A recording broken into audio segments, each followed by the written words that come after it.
아브라함 때에 첫 흉년이 들었더니 그 땅에 또 흉년이 들매 이삭이 그랄로 가서 블레셋 왕 아비멜렉에게 이르렀더니 여호와께서 이삭에게 나타나 가라사대 애굽으로 내려가지 말고 내가 네게 지시하는 땅 거하라. 이 땅에 유하면 내가 너와 함께 있어 내게 복을 주고 내가 이 모든 땅을 너와 내 자손에게 주리라. 내가 내 아비 아브라함에게 맹세한 것을 이루어 내 자손을 하늘의 별과 같이 번성케 하며 이 모든 땅을 내 자손에게 주리니 내 자손을 인하여 천하 만민이 복을 받으리라. 이는 아브라함이 내 말을 순종하고 내 명령과 내 계명과 내 율례와 내 법도를 지켰음이니라 하시니라. 이삭이 그랄에 거하였더니 그곳 사람들이 그 아내를 물으매 그가 말하기를 그는 나의 누이라 하였으니 리브가는 보기에 아리따움으로 그곳 백성이 리브가로 인하여 자기를 죽일까 하여 그는 나의 아내라 하기를 두려워함이었더라. 이삭이 거기에 오래 거하였더니 이삭이 그 아내 리브가를 껴안는 것을 블레셋 왕 아비멜렉이 창으로 내다본지라. 이에 아비멜렉이 이삭을 불러 이르되 그가 정녕 내 아내 연을 어찌 내 누이라 하였느냐. 이삭이 그에게 대답하되 내 생각에 그를 인하여 내가 죽게 될까 두려워하였음이로라. 아비멜렉이 가로되 내가 어찌 우리에게 이렇게 행하였느냐. 백성 중 하나가 내 아내와 동침하였은즉 내가 죄를 우리에게 입혔느니라. 아비멜렉이 이에 모든 백성에게 명하여 가로되 이 사람이나 그 안에 범하는 자는 죽이리라 하였더라. 하나님은 아브라함을 부르셨어요. 그것도 하나님께서 부르시고 자녀로 만들어 가심을 우리가 배웠습니다. 바로 하나님은 그 언약 안에 우리를 두셨습니다. 약속 안에 두셨습니다. 그리고 하나님의 언약은 반드시 이루어집니다. 하박국 2장 3절에 보면 이 묵시는 정한 때가 있나니 그 종말이 속히 이루겠고 결코 거짓되지 아니하리라. 비록 말씀이 더딜지라도 기다리라. 지체되지 않고 정령 응하리라. 할렐루야. 하나님의 말씀은 꼭 이루실 줄 믿습니다. 비록 더딜지라도 지체치 아니하시겠다. 이제 아브라함의 아들 독자 이삭, 하나님의 이삭에 대한 계획하심을, 약속하심을 또 보게 됩니다. 이삭은 엄청난 많은 신앙을 유산으로 물려받았습니다. 지금으로 얘기하면 모태신앙입니다. 그죠? 모태교인. 지금으로 얘기하면. 성경에서 얘기하는 이삭은 그런데 내용이 많지가 않습니다. 이삭에 물려받은 신앙은 하나님의 음성을 듣습니다. 아버지와 함께. 이거 이상의 물려받은 신앙이 뭐가 있겠습니까? 이삭은 이렇게 아버지로부터 엄청난 신앙의 유산을 물려받았습니다. 근데 성경에는 이삭의 얘기가 많지가 않습니다. 그야말로 이삭은 평탄한, 순탄한 인생이었던 것을 볼 수 있습니다. 근데 이삭은 많은 선조들 중에서 가장 오래 삽니다. 아브라함이 175세까지 살았어요. 야곱은 147세고요. 요셉은 110세, 이삭은 180세까지 삽니다. 제일 오래 살았는데 성경의 기록은 제일 짧습니다. 이제 이삭이 20년 동안 결혼하고 아이가 없어서 기도합니다. 정말 물려받은 유산 중에 하나가 기도였습니다. 이거는 정말 우리도 또 물려받아야 될 줄 믿습니다.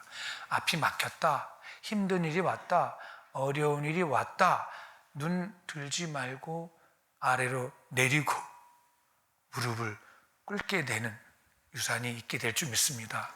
아멘이 되죠? 그러면 어려운 일이 우리 앞에 곧 오게 될 것입니다. 뭐 하나. 그렇죠. 그게 응답이라고 늘 배웠습니다. 그렇게 해서 시간이 흘러갑니다. 시간이 흘러가는 중에 오늘 무슨 일이 벌어지냐면 아브라함 때 첫 흉년이 들었더니 또 뭐가 오냐면 또라고 됩니다. 갑자기 또 흉년이 듭니다. 이게 몇 년 만에 오는 거냐 하면 100년 만에 옵니다.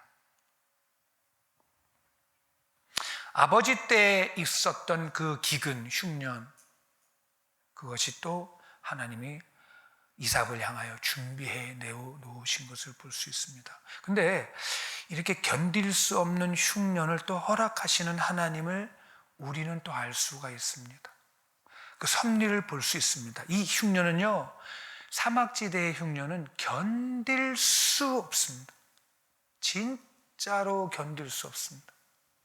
그러니까 이렇게 너무 힘든 견딜 수 없는 흉년이 오면 바로 무엇을 뺏기냐면 생각과 마음을 빼앗깁니다. 어디에서부터? 하나님 붙잡고 있었던 것에서부터 조금씩 놓게 됩니다. 그럼 우리는 또 압니다. 흉년이 오고 기근이 오면 놓게 되는 이 하나님을 반대로 더 모아야 되는데 붙잡게 될 줄 믿습니다. 아멘. 그러면 이제 힘든 견딜 수 없는 흉년이 오면 생각과 마음이 하나님으로부터 멀어지고 세상으로부터 가까워지게 되는 것을 볼 수 있습니다. 그리고 하나님 말씀에서 떠나 딱 자리 잡는 것이 두려움과 근심과 걱정입니다. 이 단어는 정말 아직까지 묘하게 사용되고 있습니다. 그 생각으로 마음속에 가득 차게 됩니다. 흉년, 기근, 이것은 하나님, 다시 얘기해서 흉년을 주신 하나님, 기근을 주신 하나님을 보라고 주신 하나님의 섭리입니다. 어려움이 오면 영의 눈이 사라지게 되죠. 걱정과 근심으로 채워지게 되죠. 그 흉년이 바로 하나님의 섭리임을 우리는 또 각인되어야 될 줄 믿습니다. 이 흉년에 대해서 우리는 시편 105편을 통하여 배웠습니다. 시편 105편 이렇게 되어 있습니다. 105편 16절에 그가 또 기근을 불러, 누가? 하나님이 기근을 불러 그 땅에 임하게 하여 그가 의뢰하는 양식을 다 끊으셨도다. 기근은 하나님이 불러내셨다. 불러는 히브리어로 카라 그럽니다. 불러내셨다는 청하다, 소환했다. 곧 주체성을 강조하는 것이죠. 그가 또 기근을 불러, 그가 하나님이 기근을 불렀다. 이 불러 카라 이거는 소환했다. 기근을 주체성을 강조하는 것이죠. 그렇게 해서 그 땅에 임하는 모든 양식을 끊으셨다. 누가? 그러면 이제 우리는 요셉을 통하여 이 이삭을 통하여 아브라함을 통하여 기근이 왔다. 기근을 누가 소환하셨다. 고로 우리는 뭘 보라? 그러니까 뭘 소환하신?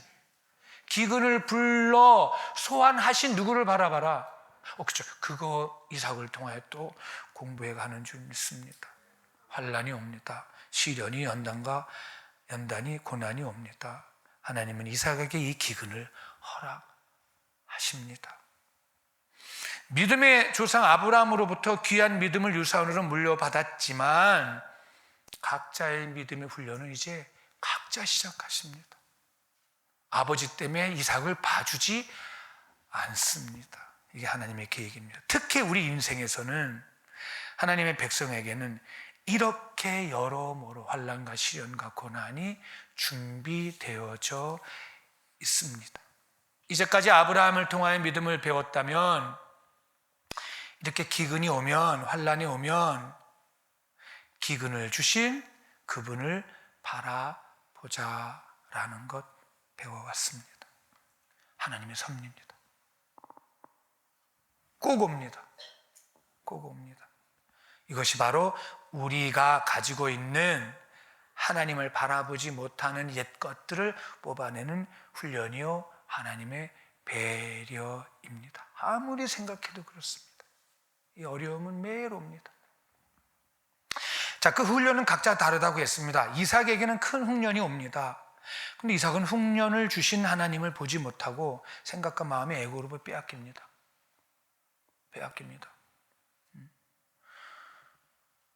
온 식구가 아브라함으로부터 물려받은 그 식구와 그 재물이 너무 많습니다. 근데 하나님은 분명하게 얘기했습니다. 머물라고, 애굽에서 떠나라고, 세상에서 떠나라고, 네 방법을 떠나라고, 네 의견을 떠나라고, 네 생각에서 떠나라고. 하나님은 이렇게 하나님의 백성들을 향하여 고난과 역경과 시련을 통해서 믿음의 사람으로 만들어 가시는 것을 우리가 또 이삭을 통하여 배워갑니다. 그야말로 아버지 아브라함에게서 엄청난 유산을 받았지만 하나님은 이삭을, 아브라함을 통하여 하나님을 음성을 들려주신 것에부터 이삭의 신앙을 새로 시작하십니다. 이제 이삭의 신앙이 시작됩니다. 뭐에서부터? 기근에서부터 시작됩니다. 그래서 믿음은 각자 본인 스스로 하나님과 약속의 관계 속에서 훈련하고 하나님을 신뢰하는 연속 속에 믿음이 자라나게 됩니다. 믿음은 각자 합니다. 본인 각자에게 주신 하나님의 훈련과 약속과 시간이 다릅니다. 그 속에서 각자가 하나님을 신뢰하고 붙잡는 것, 믿음의 훈련입니다. 뭐 될 때까지 하나님밖에 없어요. 하나님뿐입니다. 나는 하나님 외에 사랑하지 않습니다. 할 때까지 각자 속에서 하나님은 다루어 가시는 것을 볼 수가 있습니다. 할렐루야. 그렇습니다. 결국 이삭은 흉년이 들자 아버지가 선택한, 애굽으로 가기로 한 선택한 일을 반복하게 됩니다. 죄성입니다. 그렇게 애굽으로 가지 마라 한 아버지의 말은 들리지가 않습니다. 뭐가 오니까, 상황이 오니까, 기근이 오니까, 어려운 일이 오니까. 결국 물려받은 유산은 하나님이 누이신지만 아는 것만 물려받고, 이제 물려받은 유산으로 삶 속에서 구체적으로 하나하나 다뤄가시면서 누가 주인 되시려고 하나님, 그거 오늘 우리도 배워가게 됩니다. 이삭은 그렇게 가지 마라 한 아브라함의 얘기를 무시하고 이삭은 선택을 애굽으로 합니다. 이것이 우리들의 죄성입니다. 나약하고 이기적인 사람, 이 죄성이 어려움 앞에는 꾸물꾸물 나오게 되는 것을 또 볼 수가 있습니다. 기근 주신 하나님을 바라보라고, 기근 주신 하나님을 바라보라고 주신 메시지인데 그저 눈앞에 기근만 보이는 거예요. 눈앞에 어려운 상황만 보이는 거예요. 기근 주신 하나님보다 어려운 상황 앞에 이삭은 무릎을 꿇고 맙니다. 현실이 더 컸습니다. 우리들도 늘 이런 고난을 겪습니다. 그런데 이 하나님이 허락하시고 주신 이 기근, 고난은요, 피할 자가 없습니다. 그렇다고 하나님을 떠나 멀리 가면 갈수록 더 고통과 고난으로 힘듭니다. 그래서 이 기근은 믿음을 통하여 이기게 하십니다. 이 기근은, 환난은 믿음을 통하여 피해가는 것이 아니라 그 속에서 하나님을 보게 하는 도구입니다. 그래서 하나님을 바라볼 때 하나님은 위기, 기근, 고난을 하나님이 꼭 이기게 하십니다. 이삭은 고민 속에 빠집니다. 깊은 고민에 빠집니다. 하나님이 주셨던 약속의 땅을 버릴 것인가, 예배를 버릴 것인가, 말씀을 버릴 것인가, 아니면 이 다가와 있는 목숨을 빼앗길 만한 엄청난 위기와 기근 속에서 어려움을 겪고 하나님 한 분을 바라보고 있을 것인가, 나만 쳐다보고 있는 저 많은 무리들을 향하여 뭐라고 할 것인가. 리더들은 더 힘이 듭니다. 이삭 하나만 바라보고 있습니다. 아버지로부터 물려받은 많은 사람들, 저 재산들 지켜내야 된다는 책임감과 의지는 강하게 있었습니다. 만약 이 흉년이 길어지면 이 사람을 다 잃어버릴 텐데, 잃어버릴 수 있습니다.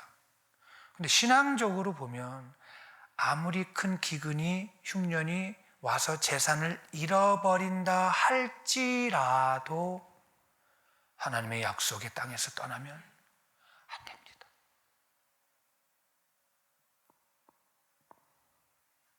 말씀이냐, 약속이냐, 현실이냐. 참 어려운 선택에 부딪힙니다. 이곳에 있으면 조금 있으면 다 잃어버립니다. 그나마 있는 것도 다 잃어버릴 지경이 놓여 있습니다. 떠나자니 말씀이 생각나고 있자니 망할 것 같고 참 이삭의 번민 속에 우리도 빠져들게 됩니다. 이제 곧 뜻을 정해야 하는 시간이 다가왔습니다. 이 공부를 하면서 이 말씀을 묵상하면서 나는 이 상태를 알게 됩니다. 누가 또 오셨구나. 하나님이시구나. 하나님이 나 간섭하고 계시구나를 확실하게 레마로 깨닫게 되는 순간 손뼉을 마주치게 됩니다. 그럼 이삭이 어떻게 하나를 또 내가 말씀으로 보게 됩니다. 하나님이 이삭을 믿음으로, 믿음의 사람으로 만들어 가고 계시구나.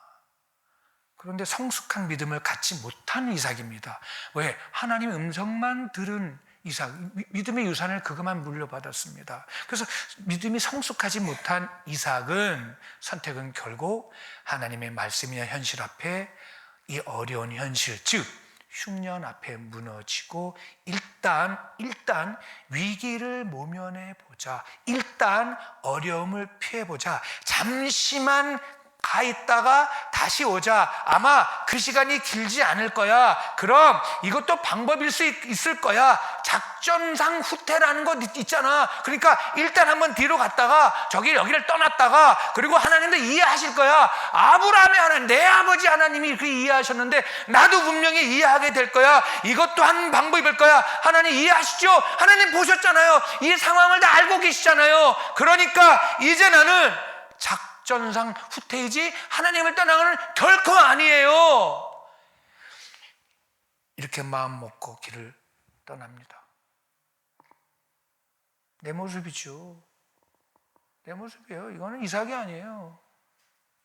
늘 이런 비겁함 앞에 서 있는 내 모습이죠. 발을 동동 굴르죠. 그렇습니다. 안타깝죠. 애처롭고.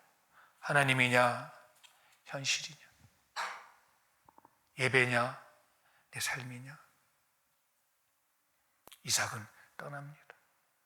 말씀을 뒤로 하고 가버립니다.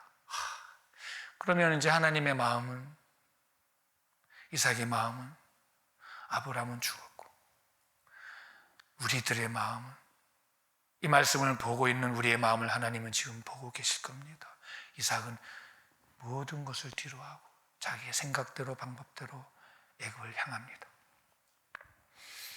그리고 이제 애굽을 향하 떠나는데 블레셋 끝에 도달합니다. 애굽과 경계입니다. 그 블레셋의 수도가 그랄입니다. 그랄. 왕은 아비멜렉입니다. 이때 하나님이 나타나십니다. 엄청 감사했어요.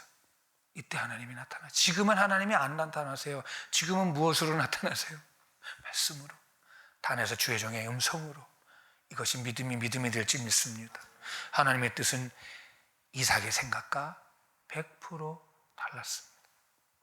하나님의 뜻은 이삭과 생각과 다릅니다. 애굽으로 가지 말라. 하나님의 생각이고 하나님의 계획이고 하나님의 뜻입니다. 그러면 진작 떠나기 전에 말씀하시지. 여기까지 왔는데 진짜 이 생각도 막 듭니다. 좀 딱 마음 먹었을 때 짠 꿈에 나타나시던가 또 나타나시던가 하셔야 되는데 아닙니다. 우리에게 선택할 의지를 주셨기 때문에 기다리십니다. 이 하나님 앞에 또 무릎을 꿇습니다. 바로바로 나타나시면 로봇 됩니다. 우리의 전적인 의지를 요구하십니다. 우리가 내 속에서 발생되어지는 하나님을 사모하고 사랑하며 그 의지를 보여주기를 원하시, 그거를 하나님이 기뻐하시는 거지. 안 하면 죽여버릴 거예요. 그렇게 해서 하는 거는 하나님 그는 의지 아닙니다. 좀 진작 얘기하시죠. 진작 얘기 안 하십니다.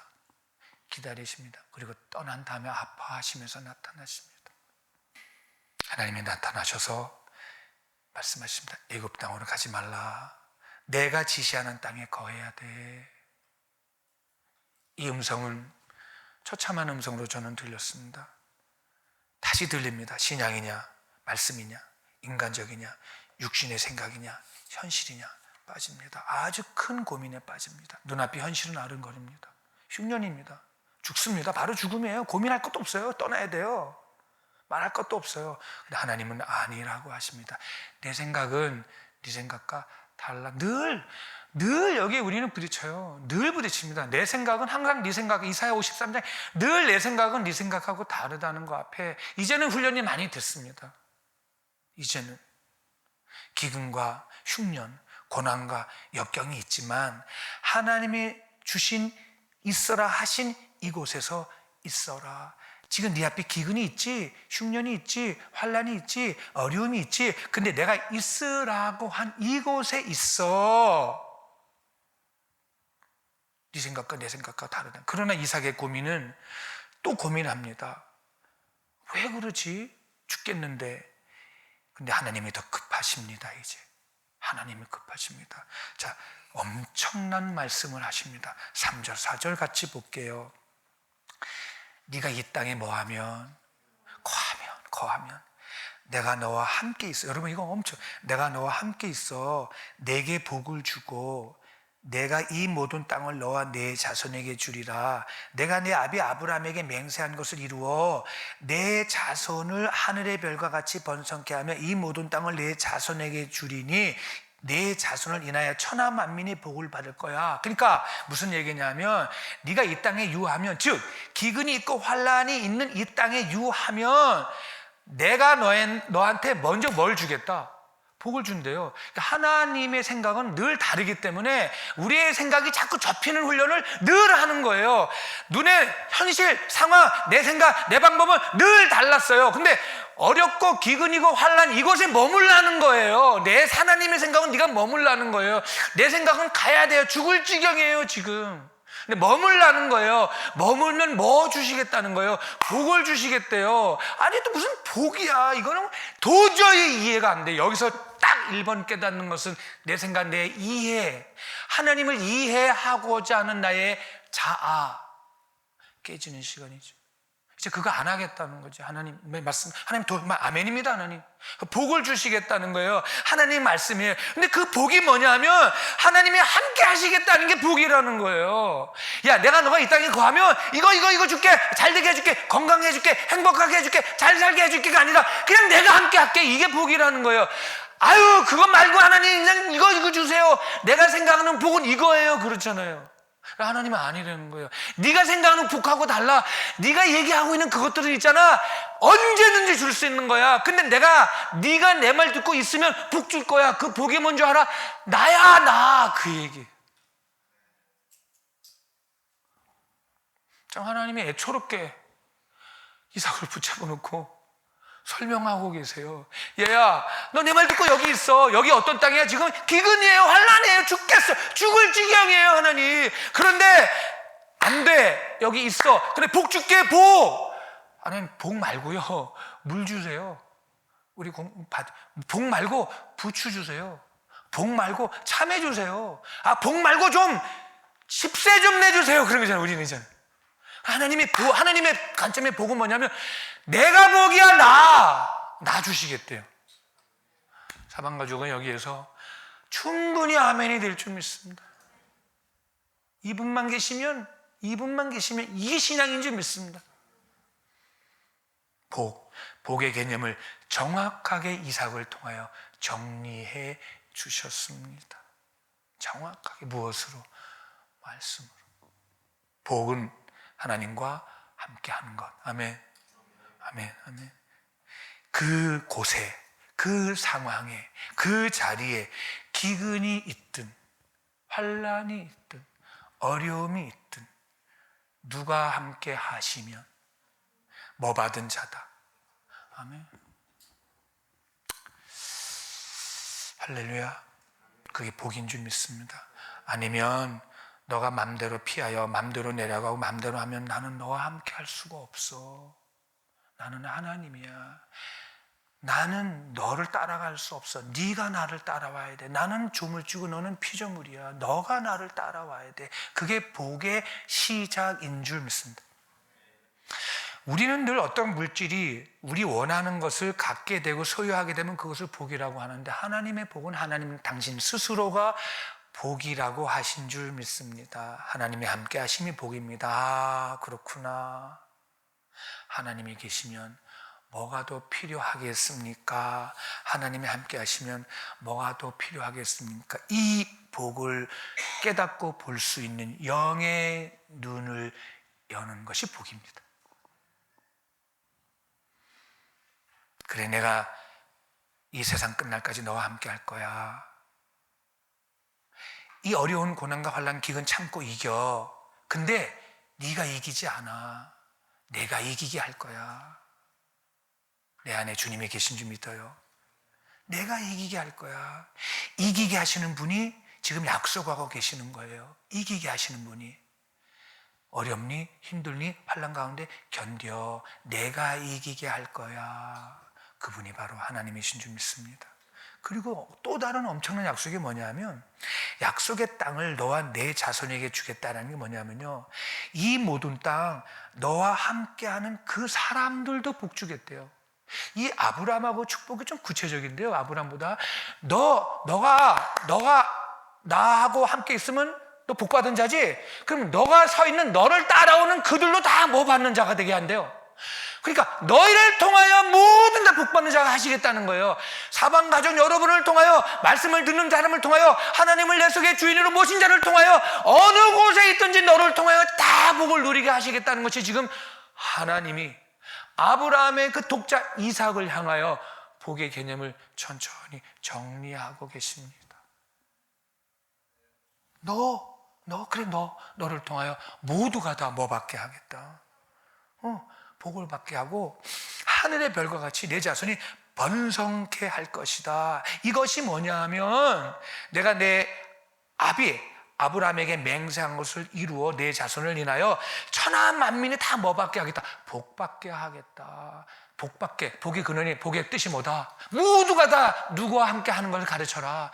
네가 하나님하고 이 어려운 속에 있어줘야, 네가 하나님하고 이 환난과 어려움과 기근 속에 있어줘서 하나님이 이기게 하는 것을 봐야 저들도 따라오지. 그런 너를 통하여 모든 사람이 다 뭐 아래 있게 하겠다. 그 말씀하시는 거죠. 엄청난 축복의 시간입니다. 하나님이십니다. 그러면서 이삭에게 세상으로 가지 마, 애굽으로 가지 마라, 가지 마. 이삭이 아무 말도 없는 거예요. 안 되겠다. 하나님이 하나 더 가르쳐 주십니다. 아주 자세하게 또 가르쳐 주십니다. 너희 아버지 소개할게. 아버지의 믿음을 소개합니다. 너희 아버지 아브라함은 하나님을 따르기는 했어. 사실 믿음이 없었단다. 늘 인간적이고 세상적인 방법으로 하나님을 따라왔다. 그런데 많은 시련의 역경을 겪었어. 아버지도 믿음의 훈련을 겪었어. 그러나 너희 아버지는 25년 동안 연단을 겪고 성숙한 믿음의 조상이 되었다. 이제 이러한 아버지 아브라함을 아버지의 믿음을 자세히 소개하고 아버지를 칭찬하시는 거예요. 그게 바로 뭐냐 하면요, 5절이에요. 너희 아버지는 내 말을 뭐 했다? 순종했단다. 근데 내 말이 뭐냐면 순종하고 나머지는 가로예요. 순종이 뭐냐면 내 명령을 순종했고, 내 계명을 순종했고, 내 율례를 순종했고, 내 법도를 순종했어. 그러니까 다 순종한 거예요. 100%. 순종 안에 이 네 가지를 다 완전히 너희 아버지는 이렇게 순종한 사람이야. 명령과 계명과 율례와 법들을 결국을 다 지켜냈어. 하나님의 너희 아버지를 인정하고 칭찬하시는 거예요. 그 비결이 뭔 줄 아니? 순종이었어. 이걸 가르치는 거예요, 이삭에게. 순종은 샤마예요. 듣다, 준행하다, 들은 대로 실천하다. 들은 대로 실천하다. 자기 힘으로 적당히 늘 인간적이었던 아브라함의 신앙의 시작이었잖아요. 아브라함의 신앙의 시작은 늘 인간적이었고, 자기 주장이 없고 적당했잖아요. 어느덧 순종의 사람으로 변했잖아요. 하나님이 인정하시는 거예요. 아들 앞에서. 내 아버지는 이런 아버지였다. 그래서 순종은 하나님의 약속과 복을 완성하는 통로란다. 순종은 하나님의 약속을 완성하는 통로가 순종이고, 복을 순종을 통하여 완성케 한단다. 그래서 하나님의 뜻을 이루게 하는 수단이, 방법이 바로 우리가 하나님이 하나님 되시게 하는 그 통로가 바로 순종이란다. 그러면서 너도 그렇게 해. 그렇게 해. 이삭은 6절에 아멘합니다. 그 아래 머뭅니다. 애굽에 내려가지 말라는 말씀에 순종해서 애굽으로 가지 않고, 사실 그렇다고 원래 땅으로 돌아가지도 않습니다. 그냥 그곳에 머뭅니다. 그랄, 거주지라는 땅입니다. 아브라함이 70년 전에 머물렀던 가나안과 애굽과의 경계선입니다. 남쪽 경계선입니다.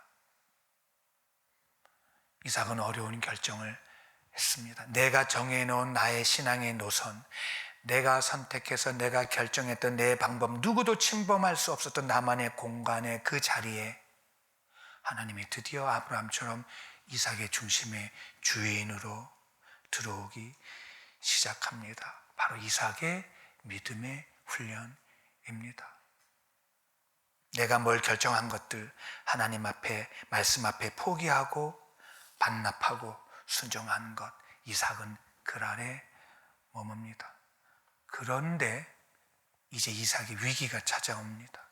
정말 어려운 상황이 발생을 합니다. 우리 7절 같이 보겠습니다. 그곳 사람들이 그 아내를 물으매 그가 말하기를 그는 나의 누이라 하였으니 리브가는 보기 아랬다므로 그곳 백성이 리브가를 인하여 자기를 죽일까 하여 그는 나의 아내라 하기를 두려워하였습니다. 아내거든요. 많은 사람들이 또 갑자기 같이 살다 보니까, 그곳에 살다 보니까 많은 사람들이 아내를 누구냐 묻습니다. 이건 또 뭐예요? 아내 때문에 뭐 할까봐, 죽을까봐, 결국은 또 죽을까봐 속이게 됩니다. 믿음이 약해지면 늘 두려움이 기다리죠. 믿음이 약해지면 늘 걱정이 찾아오죠. 아내라고 말한 것이 왜 두려울까요? 아내가 아내인데 왜 두려운가요? 그죠? 그런 생각이 자꾸 생각에 꼬리를 물고 들어오게 됩니다. 그리고 결국은 저 아내 때문에 나까지 죽겠구나라는 생각에 꼬리를 물고 이삭은 큰 것을 놓쳤습니다. 하나님이 두렵지 사람이 두려운가요? 이삭은 여기서 또 하나님을 놓치게 됩니다.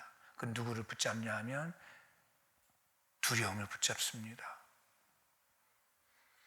나와 함께 하시는, 복 주시겠다고 하시는, 약속하신 그 하나님이 눈에 들어오지 않고 마음에 들어오지 않습니다. 그리고 또 상황을 보게 됩니다. 이삭의 신앙입니다. 상황마다 말씀을 붙잡지 않고, 상황마다 상황을 붙잡고 두려움을 붙잡고 염려와 걱정 앞에 서게 됩니다.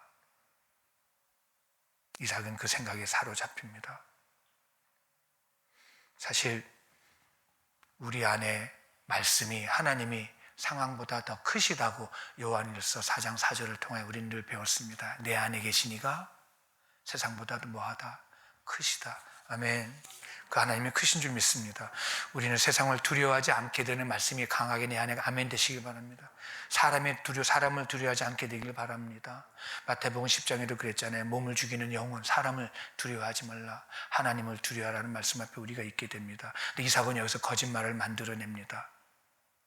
이건 엄연한 거짓말입니다. 하나님께서 맺어주신 부분인데도 불구하고 결국은 아내를 뭐라고 속인다? 누이라고 속이게 됩니다. 근데 속이고 나서 며칠 지나서 8절에 보니까 이삭이 아내를 껴안는 모습을 누가 보냐 하면 멀리서 왕이 목격을 합니다. 이 사건 앞에. 하필이면 그 시간에 창문에서 내려다볼 게 뭐예요? 그래가지고 내려다보자마자 급하게 부릅니다. 이삭. 급하게 부릅니다. 막 책망합니다. 내 아내를 어떻게 누이라고 했느냐. 그 뭐라고 대답하냐면 또 비겁하고 궁색한 대답 죄성입니다. 내 생각에 그를 인하여 내가 뭐 할까서 죽을까 하여 두려워서 그랬습니다. 이런 고백을 하는 이삭을 봅니다. 하나님이 떠나면, 말씀이 사라지면, 말씀을 기억하지 못하면, 말씀을 찾지 못하면, 말씀이 내 안에 없으면 먼저 찾아오는 것이 걱정과 근심과 두려움, 뭐 할까 봐, 죽을까 봐, 손해볼까 봐. 그 반대는 하나님이시고 하나님은 복입니다. 하나님이 함께 하시면 결코 사람을 두려워하지 않게 되고 상황을 두려워하지 않게 되고 근심이 사라지는 일이 있게 됩니다. 죽음에 대한 두려움이 사라지게 될 줄 믿습니다. 자기 아내 사랑하는 아내 껴안는 일이 뭐 이렇게 큰 문제인가요? 작은 거짓말로 인해 큰 수치를 당하게 되는 것을 볼 수 있습니다. 이삭은 믿음의 유산을 물려받고 시작을 했습니다. 그러나 홀로 남겨진 이삭의 믿음은 그야말로 온실 속의 믿음의 신앙이었습니다. 이제 커다란 경험, 상황, 기근 앞에 훈련하게 됩니다. 자기도 모르게 나와버린 자기 속의 거짓말, 현실 속에 대처하는 방법이 그야말로 인간적이요, 여전히 세상적이요, 여전히 악한 것을 볼 수 있습니다. 이삭 스스로가 선택하는 것이 신앙이 아닌 것을 볼 수 있습니다. 하나님은 그런 연약한 온실 속의 신앙의 이삭을 바로 세상 광야 속으로 던지고 훈련하시는 것을 볼 수 있습니다. 이삭은 죽을까 서슴지 않고 내뱉은 편리한 거짓말 속에 마지막으로 돌아오는 것은 커다란 수치심으로 돌아옵니다. 이방 왕에게 엄청난 꾸지람을 듣습니다. 이제 결론 맺겠습니다. 이삭은 유산을 물려받습니다. 아직까지 세상 사람이 쓰는 그런 방법을 여전히 사용하고 있습니다. 그런데 여기서 이삭보다 하나님의 마음을 우리는 알아갑니다. 하나님의 마음은 크고 넓고 하나님이시고 사랑이시고 우리를 훈련해 내시는 것을 볼 수 있습니다. 또 이러한 이삭을 믿음의 사람으로 정하시고 사랑하시고 훈련하시고 쓰시는 하나님의 그 크신 인내 앞에 우리는 무릎을 꿇습니다. 그리고 아말렉의 한탄이 11절입니다. 같이 보겠습니다. 내가 죄를 우리에게 입혔다. 그런데 11절에 아비멜렉이 이에 모든 백성에게 명하여 가로되 이 사람이나 그 아내에게 범하는 자는 뭐하리라? 죽이리라. 하나님 대신 이삭을 호통치죠. 어떻게 해서 그랬냐? 너 왜 우리한테 이렇게 죄를 입혔냐? 왜 거짓말했냐? 그 뜻은 뭐예요? 이삭은 깨닫습니다. 하나님을 못 붙잡았구나. 말씀을 잃어버렸구나. 하나님을 찾지 못했구나. 말씀보다 세상이 더 컸구나. 깨닫는 시간이 있습니다. 나를 향한 하나님의 탄식 소리로 이삭은 깨닫게 됐습니다. 그 깨닫는 소리에 아비멜렉은 백성 중에 누구도 이삭을 건드리면 가만히 두지 않을 것이다. 이런 말을 통하여 하나님은 이삭을 보호하는 것을 볼 수가 있습니다. 사랑하는 여러분, 하나님의 백성인 우리들은 세상 누구도 건드릴 수 없습니다. 세상은 우리를 가만히 두지 않을지 몰라도 하나님은 우리를 포기하지 않으십니다. 끝까지 우리를 하나님 한 분만을 바라보는 믿음의 사람으로, 신앙으로 단련시켜 가고 계십니다. 우리는 늘 실수하고 부족하고 연약하고 그렇지만 그 속에 하나님은 하나님이 되어주셔서 실수한 그거 하나씩 끊어내고 부족한 거 끊어내고 하나님만 신뢰하고 하나님 붙잡고 하나님만 바라보는, 그렇게 해서 하나님 우리를 하나님의 사람으로 이 땅에 사는 동안에 우리를 만들어 가고 계시는 줄 믿습니다. 우리는 이 믿음을 확실히 갖고 삶 속에서 늘 뜻을 정하여 정확하게 믿음의 사람으로 살아가게 될 줄 믿습니다. 결국 믿음의 신앙은 내 안에 계신 이가 세상의 어떤 상황보다 크시다는 것을 우리들에게 늘 보여달라고 하시는 것이 믿음의 신앙입니다. 결국 믿음의 신앙이라는 것이 아무리 다가와 있는 현실 속에 이 현실보다 내 속에 계신 하나님 한 분이 더 크시다는 것을 증명 좀 해내라고 우리를 통하여 요구하시는 하나님의 사랑인 줄 믿습니다. 지금 우리 앞에 와 있는 상황 현실이 너무 기근입니다. 근데 오늘 깨닫습니다. 기근을 누가 불러오셨다? 하나님. 그렇구나. 기근을 불러오신 하나님을 뭐하라고 바라보고 신뢰하고 기다리고 예배하라는 것이 이 상을 통하여 오늘 또 우리에게 주신 신앙의 시작인 줄 믿습니다. 자리에서 일어나십시다. 하나님의 엄청난 사랑이요, 하나님의 우리를 향하신 배려요, 하나님의 우리를 향하신 은혜요, 방법 중에 하나가 기근이요 환난이라면 이제 우리는 알았습니다. 기근을 불러오게 하신 하나님, 환난을 불러오게 하신 하나님 앞에 우리가 이제 그 환난과 기근보다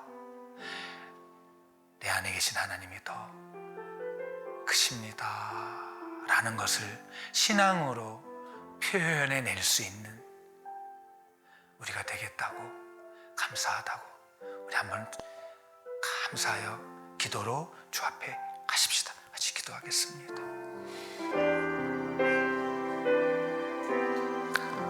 환난을 허락하신 하나님, 기근을 허락하신 하나님, 연단을 허락하신 하나님, 하나님을 바라보라고, 하나님을 찾으라고, 하나님을 신뢰하라고 우리에게 허락하심을 이젠 믿음으로 아멘합니다. 주여, 나의 하나님이 되어 주시옵고 나와 함께 하심이 바로 나는 복된 자임을 이 시간에 고백하고 선포하고 감사합니다. 한 번만 더 기도하십시다.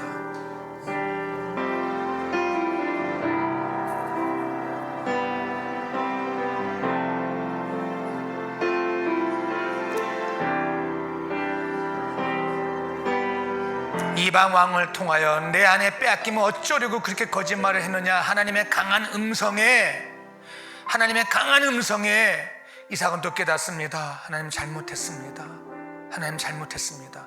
하나님께서는 이제 이삭의 신앙 여정을 시작합니다. 하나님 아버지, 이제 또한 믿음의 유산을 받은 우리들 앞에 아직까지 연약하고 부족한 이 실수 많은 우리들을 통하여 하나님 한 번만 바라보고 갈 수 있는 이 믿음 허락해달라고 한 번만 더 사모하며 주님 앞에 다짐하며 기도합니다. 같이 기도하겠습니다.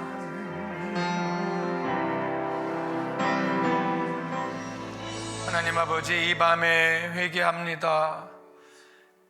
연약하고 부족하고 이렇게 환난과 시련과 기근 앞에 늘 믿음이 없어서 하나님이 하나님 되지 못하게 하는 이 믿음 없는 연약한 우리들을 불쌍히 여겨주시옵고 믿음 없음을 또 회개합니다.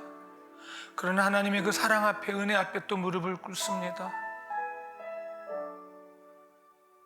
하나님이면 됩니다 라고 고백은 했지만 또 어려운 상황 앞에는 우리는 또 이렇게 좌절하고 무너지는 것 속에 이제 깨닫습니다. 또한 하나님이면 됩니다. 하나님이시면 복받은 자입니다. 이제 사방가족을 세상으로, 가정으로, 직장으로 파송합니다. 붙잡을 분은 하나님 한 분입니다. 그야말로 하나님이면 됩니다. 주님 한 분을 통하여 사방가족들이 어디에 가 있든지 간에 이들을 통하여 많은 자들이 복받게 하여 주시옵고 이 하나님 놓치지 않는 사방가족 삼아 주시옵소서. 예수님 이름으로 기도합니다. 아멘. 지금 우리 주 예수 그리스도의 은혜와 하나님 아버지의 그 사랑하심과 성령님의 교통하심과 위로하심과 충만하심이 하나님이면 됩니다. 이미 복의 복임 근원이신 하나님이 내 안에 계심으로 복받은 자입니다. 축복해 주셔서 감사합니다. 이제 복을 나눠주러 세상으로 파송되어지는 사방가족들의 생각과 마음과 저들의 가정, 저들의 사업, 직장, 자녀들, 학업, 그리고 세계에 나가 있는 그 하나님의 거룩한 종들 머리 위에 지금으로부터 영원토록 함께 계실지어다.